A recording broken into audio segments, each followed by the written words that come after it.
Juan y Daniel Muñoz son dos jóvenes hermanos emprendedores que terminaron su jornada laboral, cerraron su negocio y se fueron a casa a descansar, lejos de sospechar que horas después les tocaría regresar y no precisamente a trabajar. Llegamos a la 1 de la madrugada más o menos, 1:30. Un amiguito nos había avisado que había visto la reja abierta. Cuando bajamos encontramos la reja partida en dos. Me imagino que habrán tenido que haber hecho mucho ruido, pero encontramos la reja en dos y ya se habían llevado muchas cosas del local. Hace 4 años los hermanos Muñoz abrieron su barbería en el barrio Las Cruces, uno de los más antiguos de Bogotá y ubicado a 6 cuadras hacia el sur de la Casa de Nariño. Nos dio tristeza al ver que ya no había nada y que nos habían robado todo. Ocurrió hoy hace 15 días. Los ladrones arrasaron con televisores, ropa, máquinas de trabajo y hasta con los delantales. Un robo que alcanza los 10 millones de pesos. Como viene tanta gente acá, vieron lo que teníamos, vieron lo que había acá. Pues también me imagino que tuvo que haber gente que escuchó romper la reja, que escuchó todo lo que hicieron, pero pues no sé, la gente no se dedica a ayudar en esos casos. Juan y Daniel recuerdan que la patrulla de policía llegó 1 hora después de lo ocurrido. Lo curioso es que el CAI está ubicado derecho y justo a 100 metros del local. No puse el denuncio. Lo que pasa es que, pues no sé, no hay tanta confiabilidad en la policía. Eso uno ahí pone denuncio y pierde el otro día de trabajo, tras de que lo roban, pierde el otro día de trabajo. Y vaya y no le solucionan nada. Las autoridades por acaso pasan y no, eso no hacen nada, pero pues sabemos que Dios es un Dios grande y Él pelea por nosotros. Él se encargará del resto. Los hermanos Muñoz son hijos de este barrio. Conocen a sus vecinos y, como ya se dieron cuenta, sus vidas están muy cercanas a las Sagradas Escrituras. Porque la palabra de Dios dice que todo nos ayuda para bien, ¿sí? Y pues si nos pasó esto fue porque Él lo quiso y pues Él se encargará de devolvernos el resto, de lo que nos han quitado. Pues aquí en el sector es algo complicado. Es bien complicado. Todos los días se ve algo diferente, todos los días se ve cosas que no deberían de pasar y pasan es por eso, porque la policía no está haciendo el trabajo que debería hacer o no hay tanta policía. Juan y Daniel aseguran que la fe que depositaron en Dios sigue intacta y quizá por eso la fidelidad de sus clientes les permitió volver a comprar lo que los ladrones se llevaron.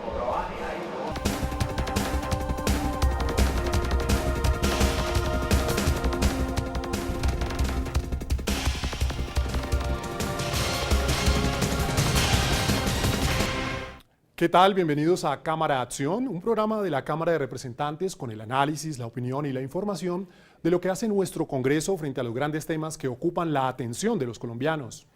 El tema de la inseguridad ciudadana ocupa uno de los 4 o 5 primeros lugares en todas las encuestas de opinión, sobre todo en los principales problemas de Colombia. ¿Vivimos en un país seguro o inseguro? Más de una persona cercana a cualquiera de nosotros ha sido víctima de un robo o una agresión. Y muchos tememos que las víctimas algún día seamos nosotros mismos. Los responsables de la seguridad se defienden empleando cifras y argumentando que la percepción de inseguridad es más alta que la situación real. ¿Qué hay de cierto en esto? Veamos. Efectivamente, las cifras son las mejores de los últimos 40 años, sobre todo en los delitos contra la vida que continúan bajando. Según el Ministerio de Defensa, el 2017 cerró con un promedio nacional de 23 homicidios por cada 100.000 habitantes. 310 municipios del país, de los departamentos de Boyacá, Santander, Cundinamarca, Bolívar, Nariño y Norte de Santander, no registraron muertes violentas. Las lesiones personales también se dieron un 5% respecto del año anterior. ¿Pero realmente usted se siente seguro? No me siento segura. Uno siempre va como a la expectativa. No, la verdad, no es la ciudad, por todo lado hay inseguridad, por todo lado roban y... No, para nada. Sí, a la hora de caminar veo más seguridad aquí. La verdad, no completamente. Nunca. Son los delitos contra el patrimonio económico los que golpean la moral de los ciudadanos. El hurto a personas subió el año pasado el 27% y se advierte un ligero incremento en el hurto a residencias y a vehículos. Las personas se sienten vulnerables en la calle. En el entorno inmediato la gente se siente más segura. Ahora bien, como los hechos delictivos, por lo regular, el robo a celulares a través del cosquilleo, si ocurre en el transporte masivo, es cuando la gente se siente más insegura. Es un tema que hay que analizar con más detenimiento. El desafío que tienen las ciudades es tratar de identificar esas nuevas dinámicas del delito en contextos urbanos. La percepción de inseguridad entre los ciudadanos es casi 4 veces más que la tasa de ciudadanos que han sido afectados por un delito. Nunca históricamente hemos estado en mejor momento en términos objetivos de seguridad como lo estamos actualmente. ¿Qué es lo que ocurre? Que una cosa son las cifras y otra cosa es el sentimiento que tienen los ciudadanos al momento de estar en el espacio público. Para algunas personas la calle sigue siendo insegura porque han visto un atraco, porque alguien que les genera confianza les contó que un sector es inseguro, o simple y llanamente cuando prenden un televisor y ven las noticias se dan cuenta que hay problemas de seguridad. Las dos esferas van de la mano, pero en términos generales la seguridad ha mejorado mucho en Colombia. ¿Dónde está el divorcio entre los datos y el sentimiento ciudadano? Yo creo que nuestros alcaldes en Colombia, la Policía Nacional y en cierta medida el gobierno no ha comunicado las cosas que hacen seguridad. En segundo lugar, hay otros factores. El tema de la justicia va de la mano con la seguridad y tenemos un problema muy grave porque la gente es consciente que cogen un atracador, va ante un juez de garantías e inmediatamente sale porque hubo un error de procedimiento, porque las evidencias no fueron lo suficientemente contundentes. Ese sentimiento de impunidad afecta la percepción, pero también hay otros temas.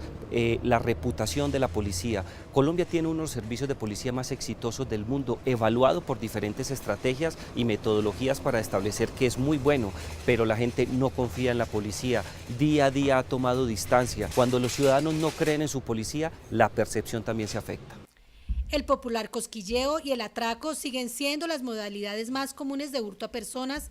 El dinero, el celular y la bicicleta, los objetos más apetecidos por los ladrones, y el transporte público, los puentes peatonales y los parques, los sitios de mayor riesgo.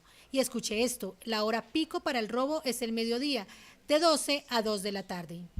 Mientras casi todos los delitos van en aumento en Colombia, por fortuna han disminuido los casos de homicidio. Veamos cómo estamos en ese sentido comparados con nuestros vecinos de América Latina. Con la firma de la paz con las FARC, en Colombia disminuyó el promedio de homicidios por cada 100.000 habitantes y logró salir de la lista de 10 países con mayores tasas de homicidios a nivel mundial. En la región, El Salvador, Venezuela y Honduras están por encima de 50 homicidios por cada 100.000 habitantes. Brasil, Guatemala y Colombia están por debajo de 30. Sin embargo, nuestro país aún supera la tasa promedio de América Latina, que está en 21 homicidios.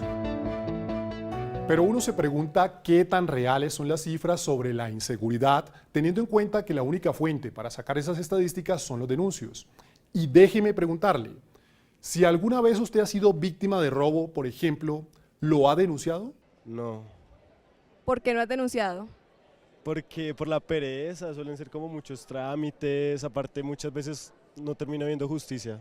Sí, claro, puse la denuncia. Ese iPhone cuesta 5 millones de pesos. Y entonces me dejaron sin nada. Sí. ¿Y has denunciado? No. ¿Ninguna vez? Ninguna vez. ¿Por qué no has denunciado? No sé, como por pereza al trámite. Y creo que no rinde frutos el denunciar. No la denuncia, de ahí lo mandan para un lado, lo mandan para el otro, le dan vueltas hacia uno. La verdad, se quedó así. Es un hecho. La mayoría de la gente no denuncia los delitos menores y no lo hace por la falta de credibilidad en el sistema, por lo complicado de la gestión o simplemente porque no sabe cómo hacerlo. La debilidad de las estadísticas oficiales se ilustra claramente con el caso de los celulares robados. El año pasado se produjeron 51.300 denuncios por hurto de teléfonos. Sin embargo, los operadores recibieron solo en el primer semestre del año 700.000 solicitudes de suspensión de línea por robo. Así las cosas, uno se pregunta, ¿qué tan creíbles son las cifras oficiales y sobre todo, qué tan reales son? ¿Nos muestran el problema menor de lo que realmente es? Nos está mostrando en realidad la evolución de la tasa de denuncia.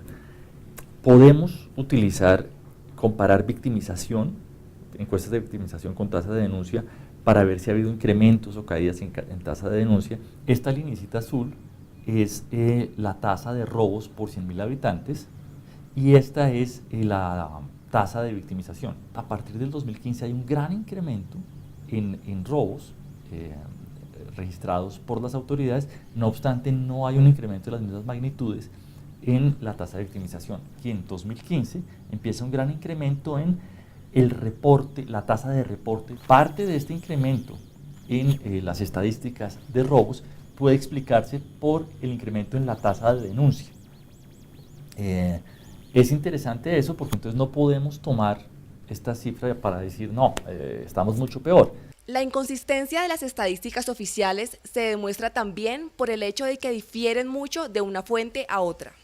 En el caso de Bogotá, por ejemplo, las cifras de la policía, la fiscalía y la alcaldía son diferentes. Es completamente entendible que existan diferencias entre las cifras oficiales y la percepción de inseguridad.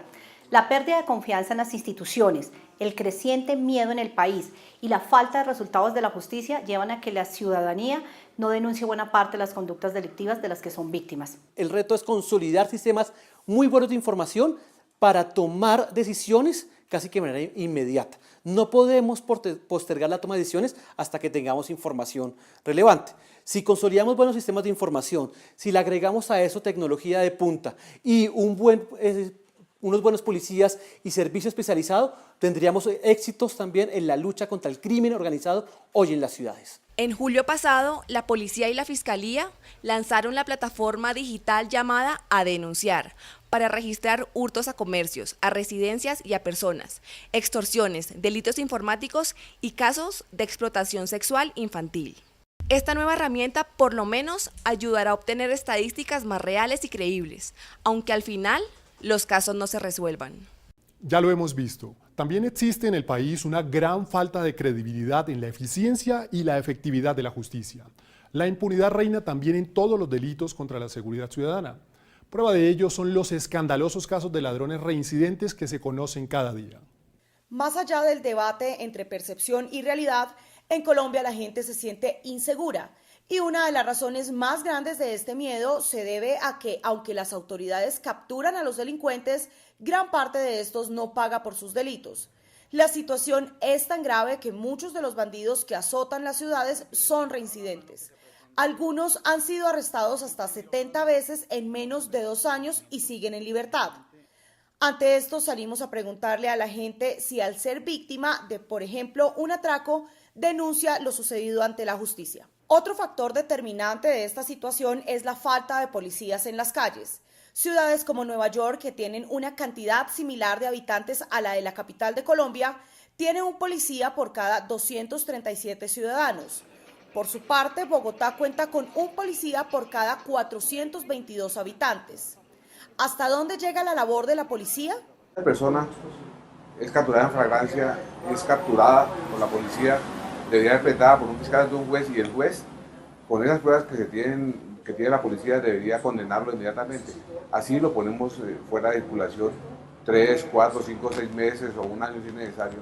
Esa persona durante ese tiempo que esté detenida no va a poder cometer otro delito. Las cifras son realmente alarmantes. El año pasado las autoridades capturaron en el país a 207.728 delincuentes en flagrancia, es decir, con las manos en la masa. Otros 37.800 cayeron como resultado de investigaciones y órdenes judiciales, para un total de 245.528. Sin embargo, los jueces solo enviaron a menos de 10.000 a la cárcel, o sea, ni el 5% según cifras de la Fiscalía y la Policía. ¿Qué pasa con la ley? ¿Por qué si son reincidentes vuelven y quedan en libertad? Puede que no son efectivos las sanciones que se imponen. Otro es que cuando son puestos a disposición de la justicia, los de la Fiscalía no argumentan de igual forma las solicitudes de imposición de medidas de aseguramiento. Solo una pregunta queda sin responder. ¿Hasta cuándo dejará de ser la impunidad la palabra con la que los colombianos describimos la justicia de nuestro país? ¿Qué pasa? ¿Qué es lo que no funciona? Esa es la pregunta generalizada. Debilidad de la policía, permisividad de los jueces, incapacidad del sistema de administración de justicia. Veamos respuestas. Los homicidios, las lesiones personales y el hurto a celulares no dan tregua en Colombia y especialmente en Bogotá. Según el subcomandante de la policía de la capital, las cifras cada día deben poner a pensar a todo el mundo. Es un promedio entre 150 a 200 personas diariamente, con tendencia a incrementar durante el fin de semana. El oficial asegura que las capturas en flagrancia son el mayor dolor de cabeza de la policía. La verdad que allí sí tenemos un gran problema con respecto a los procesos judiciales. Yo me atrevería a decir de pronto que fácilmente entre un 80 o un 90% de estas personas vuelven a quedar en libertad otra vez. Correr detrás de los ladrones, capturarlos y horas después encontrarlos en la calle cometiendo el mismo delito hasta 25 y 30 veces afecta a cualquier ser humano y más si lleva puesto el uniforme. Pues es bastante decepcionante, ¿cierto? Sin desconocer las limitaciones que nuestro proceso judicial nos impone, ¿cierto? Para poder sacar adelante un proceso de eso, la misma infraestructura. Le preocupa la percepción ciudadana y sobre todo cuando consideran que siempre el culpable es el policía. Con o sin uniforme, ha hecho reflexiones que considera válidas. De todas formas sí hay, digamos que mucho favorecimiento, digamos, de acuerdo a nuestras normas hacia el pequeño delincuente, por así decirlo, ¿cierto?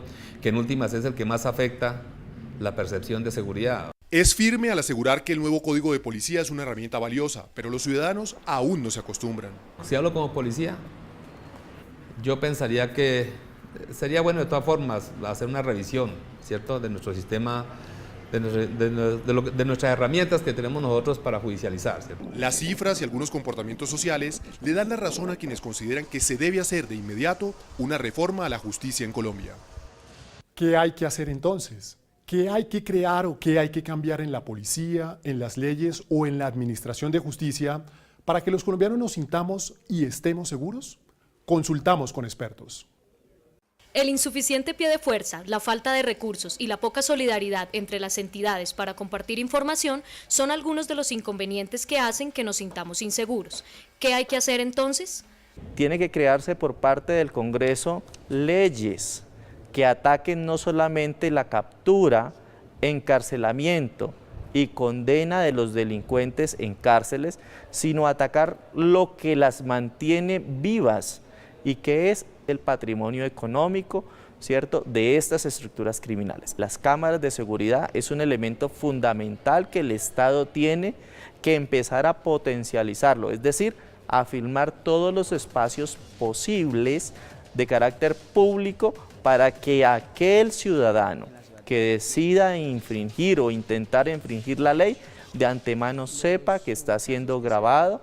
Una sugerencia como persona, como Javier Martín, endurecer los sistemas judiciales, endurecer los sistemas de aplicación de la norma a estos delincuentes, lo que definitivamente es ahí, como le decía inicialmente, es ahí donde estamos generando el gran problema de percepción, el gran problema de inseguridad. Hay que recuperar el espacio público. Si tú dejas el espacio público con basuras, con escombros, sin la suficiente iluminación, esos sectores pierden su condición de espacio público y empiezan a convertirse en espacios de los delincuentes. Es necesario trabajar con los estudiantes de los colegios, es necesario que la policía deje a un lado, por lo menos en términos de prevención, su función solamente de vigilar el espacio público y que haga un trabajo más comunitario, de acompañar a los ciudadanos. En varios debates también, algunos liderados por mí, pedimos más pie de fuerza para Bogotá, que ya se está dando. Nos dieron a Bogotá 500 policías más, pero aún así sigue siendo muy poco, porque Bogotá realmente tiene un déficit de pie de fuerza de 9.000 policías. Pedimos más cámaras de seguridad en las localidades. El Congreso de la República, desde la Comisión Segunda, debe mantener el esfuerzo permanente en apropiar los recursos que sean necesarios para el fortalecimiento de la fuerza pública. Al mismo tiempo, hacer acompañamiento desde la óptica del control político, para efectos de velar por un buen comportamiento de la misma fuerza pública y de su efectividad. Todo el Estado, gobierno, policía, justicia y Congreso deben seguir trabajando para implementar mecanismos efectivos que logren que Colombia tenga ciudades seguras.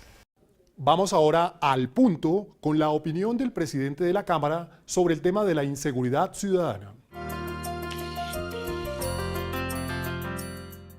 La inseguridad ciudadana es realmente alarmante. El 50% de los delitos cometidos en Colombia se concentran en 6 ciudades capitales: Bogotá, Medellín, Cali, Cúcuta, Barranquilla y Neiva.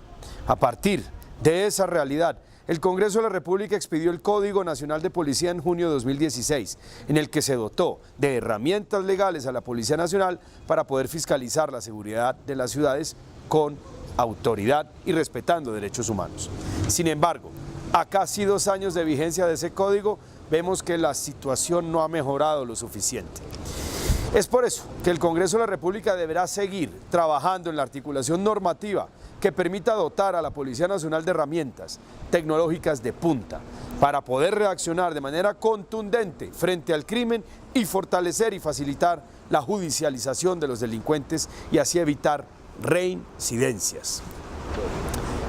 Con el Código de Policía ya expulsamos a los jíbaros y narcotraficantes de los perímetros escolares y las zonas residenciales. Sin embargo, esta medida no se está haciendo efectiva y es necesario tomar, por consiguiente, nuevas medidas en la materia.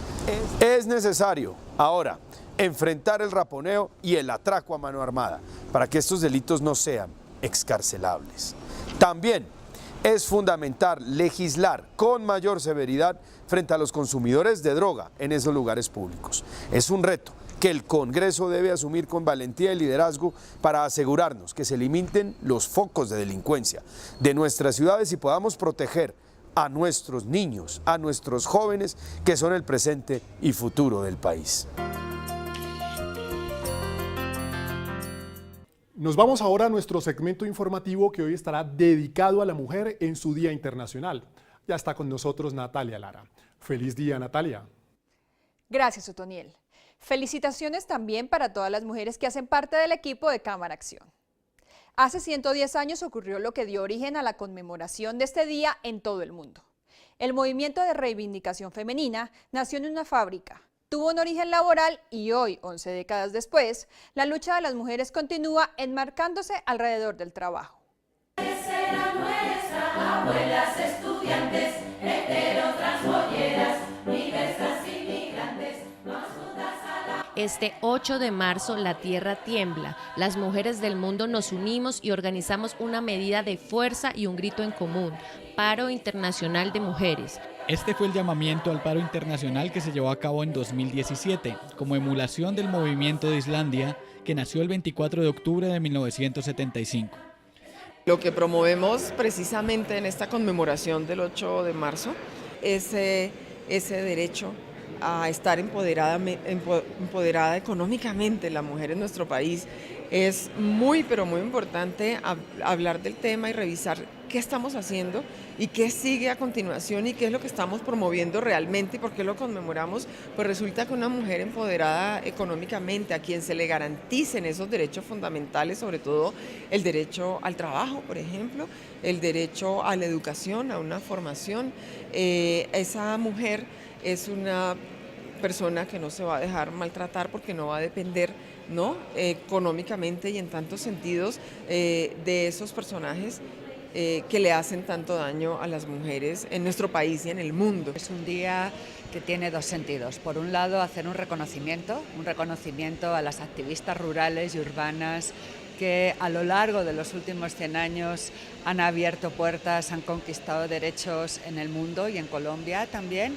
Y en segundo lugar, es un día para hacer un balance. El balance que hacemos en Colombia y en el mundo es que ha habido logros, pero son a todas luces insuficientes. A pesar de las leyes que existen para reconocer y garantizar su igualdad frente a los hombres, en Colombia las mujeres ocupan menos cargos directivos, ganan menos que ellos, tienen menor participación en el mercado y les queda más difícil encontrar empleo. La realidad laboral de las mujeres en Colombia es desalentadora. Pese a que son más de la mitad de la población colombiana, solo el 42,1% de las mujeres tiene un trabajo estable, de acuerdo con las estadísticas del DANE. Por otro lado, más de las 3/4 partes de las personas que hacen trabajos no remunerados, principalmente en el hogar, son mujeres. Esto las pone en desventaja económica y profesional y las sitúa en mayor vulnerabilidad frente a la posibilidad de maltrato doméstico. Todo esto que se está generando con la brecha salarial, con las pocas oportunidades para que las mujeres en realidad ingresan a unos trabajos dignos, se debe pues a una sociedad patriarcal, donde todavía entonces se siguen reproduciendo los roles de género patriarcales, donde todavía entonces se desconoce que el trabajo que hacen las mujeres tiene el mismo valor que lo hace un hombre. En el 2000 se aprobó la llamada Ley de Cuotas, que estipula un porcentaje obligatorio de cargos públicos ocupados por mujeres. Aunque esta norma ha sido importante, aún no se llega a un estado ideal de equidad. El 30% no significa paridad. La paridad real sería el 50 y el 50%. Y si bien hay muchos retractores, digamos, que plantean que esto es discriminatorio en contra de los hombres, pues precisamente es una mala interpretación de los derechos humanos. Un laborioso camino queda aún por delante para que la mujer tenga la igualdad laboral que ha reclamado desde hace 110 años y para que su capacidad y su talento sean reconocidos más allá de la cocina de su casa. Aquí, en el Congreso de la República, las mujeres también son minoría al representar solo el 20% de los parlamentarios. Sin embargo, en la totalidad de los cargos representan casi el 50% en la Cámara y más del 46% en el Senado. Adicionalmente, existe una comisión para la equidad de la mujer con miembros de las dos corporaciones. Actualmente la comisión la conforman 9 senadoras y 10 representantes a la Cámara. Uno de los principales logros ha sido sacar adelante leyes que protegen a grupos vulnerables de mujeres. Se ha incluido proyectos de ley con iniciativas de las congresistas, como fue el proyecto de ley que reconocía como un delito autónomo tanto el feminicidio como el ataque con ácidos hacia las mujeres. Otro de los logros de la comisión fue el acompañamiento y defensa de los derechos de las mujeres víctimas del conflicto armado, que según cifras oficiales son más de 4 millones en todo el país. Se adelantó un debate de control política para reconocerle los derechos a las mujeres víctimas del conflicto armado, contando con la presencia tanto de la unidad de restitución de tierras como la unidad de víctimas para que las mujeres se lograran obtener la reparación tanto administrativa como también la investigación judicial, pero principalmente para evitar ser revictimizadas. Para conmemorar el Día de la Mujer, la Comisión Legal para la Equidad de la Mujer participó en la campaña Nosotras Paramos, con la cual las mujeres de todo el mundo celebraron su día el 8 de marzo. Con esto finalizamos por hoy. De nuevo, feliz día para usted, mujer, que nos vea a esta hora. Nos vemos en una semana. Muchas gracias. Con noticias nos despedimos por hoy. Déjenme invitarlos a nuestro próximo programa de Cámara de Acción, en el cual hablaremos del papel de las fuerzas militares colombianas tras los acuerdos de La Habana. ¿Cambiaron en algo? ¿Cuáles son sus nuevas misiones y nuevos enemigos? Por lo pronto me despido. Hasta entonces.